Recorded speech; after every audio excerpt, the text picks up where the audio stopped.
बांगलादेशमधील हिंदूंवरील अत्याचार, कोलकात्यातील डॉक्टर महिलेसह निष्पाप मुलींवर होत असलेले अत्याचार, महंत रामगिरी यांच्या वक्तव्याचा विपर्यास, कोल्हापुरात मुस्लिम समाजाच्या आंदोलनावेळी हिंदूंबद्दल केलेली वादग्रस्त वक्तव्य यांच्या निषेधार्थ सकल हिंदू समाजाच्या वतीनं आज कोल्हापूर बंद पुकारण्यात आला होता. सकाळी 10 ते सायंकाळी 5 या दरम्यान असणाऱ्या या बंदला चांगला प्रतिसाद मिळाला. सर्वांनी सकाळपासूनच व्यवहार बंद ठेवले होते. शहरातील शाहूपुरी, लक्ष्मीपुरी, राजारामपुरी, गुजरी, गंगावेश, पापाची तिकटी, महाद्वार रोड, बिंदू चौक, छत्रपती शिवाजी रोड, भाजी मंडई अशा प्रमुख बाजारपेठांमध्ये दिवसभर शुकशुकाट होता. कपड्यांची दुकानं, मोबाईल दुकानं, ज्वेलरी दुकानं, किराणा दुकानं, धान्य दुकानं, भाजी मार्केट यामध्ये खरेदीसाठी ग्राहकांची नेहमीच वर्दळ असते. पण आज मात्र या बाजारपेठा ओस पडल्या होत्या.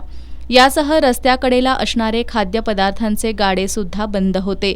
व्यवहार बंद असले तरी रस्त्यावरील रहदारी मात्र सुरू होती.